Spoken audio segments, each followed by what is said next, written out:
जय जगन्नाथ। आज्ञा ए सारा राज्य में विधायक दरमा वृद्धि को लेकिन चर्चा ता मध्य विधायक लक्ष्मण मुंडा विरोध कर दरमा वृद्धि को किंतु से नेबे ना नेबे नहीं सी कि दल स्पष्ट करना।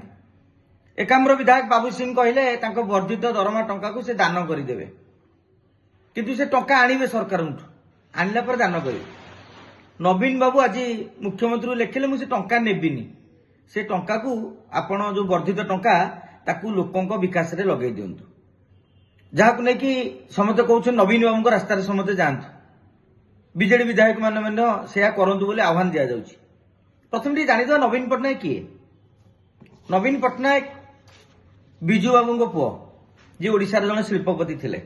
2009 रे नवीन बाबूंकर संपत्ति मूल्य था पाखापाखि 7 कोटी 99 लक्ष टंका। धीरे धीरे बढ़ी 71 कोटी टंका। अवश्य बढ़ी प्रॉपर्टी वैल्यूएशन कि प्रॉपर्टी दे नवीन बाबू को तेणु से हिसाब से बढ़ी जाइए। विशेष करके दिल्ली घर रेटा बहुत। आउ गोटे कथा जे नवीन बाबू जो प्यान देइछंदी माने एनुअल रिटर्न्स 2022 रे नवीन बाबू को रोजगार थिला 92 लक्ष टंका। 2021-22 रे 89 लक्ष टंका। 2018 रु 2020 जाके 20 लक्ष टंका वर्ष किंतु 89 92 हिसाब करूँ 21-22 रे समझ जानती व्यवसाय कले आईटी रिटर्न देखे लोक लिखती ऑक्युपेशन कौन। नवीन बाबू ताकर ऑक्युपेशन कौन आमे भी जानिने। बिजनेस करती ना एग्रीकल्चर करती ना कौ सूत्र दर्शाई ना अन्य देखिए आप प्रोफेशन ऑक्युपेशन लिखुंट बिजनेस बा एग्रीकल्चर किंतु तथापि नवीन बाबू वर्ष को 92 लक्ष टंका रोजगार करती। तेणु से जन बहुत बड़ धनी व्यक्ति एवं आईटी रिटर्न एते भी कहीं दौ न। तेणु जे 92 टंका रोजगार करुछंदी वर्ष को 20 लक्ष टंका बहुत बड़ कथा नुहे। किंतु आउ गोटे बड़ प्रसंग आज्ञा आपण कहते नवीन बाबू केड़े बड़ कामटे कले पैसा नेले मु कहि नवीन बाबू कहीं पैसा नहीं था मत कहले आगे टे ये जो दरमा मिलूची सालारी हूँ 90,000 टंका आ बाकी तक जिनिस हूँ 3 लक्ष माने 3 लक्ष 45 सब मिसिले ए 90,000 फेड़ी देले पाखापाखि 2,55,000 हूँ बाकी जिनिस जो एमएलए मान को दि जाऊँगी। कन्स्टिट्युएंसी अलाउंस नवीन बाबू कन्स्टिट्युएंसी जाती हिंजिली केबे जिबार आपण देखिछंती तेणु से 75,000 टका नेबे कहीं। कन्वेंस अलाउंसेस से बाबद 50,000 नेबे कहीं। गाड़ी भड़ा जो दि जाऊँगी कन्स्टिट्युएंसी की जीवा कन्स्टिट्युएंसी टू भुवनेश्वर आसती बोली से गाड़ी भड़ा गोटे फिक्स ट्रावेलिंग अलाउंसेस 50,000 टका। नवीन बाबू तो कन्स्टिट्युएंसी जाती तेणु जो आप देखिए आ बुक जर्नाल पीरियडिकल ए अलाउंस 10,000 टका।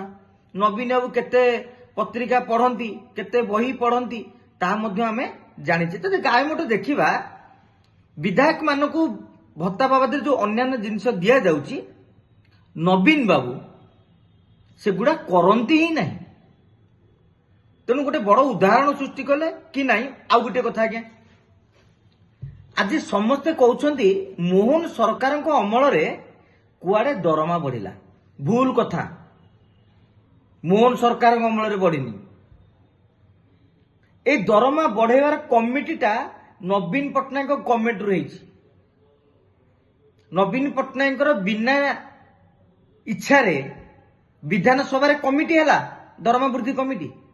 कमिटीर सदस्य माने विभिन्न राज्य गस्त कले सेठी कौन कौन पाउछंदी प्रताप देव ठारू आरंभ करी प्रमीला मल्लिक पर्यंत सेते बेले कहले आज्ञा दरमा बढ़िया दरकार।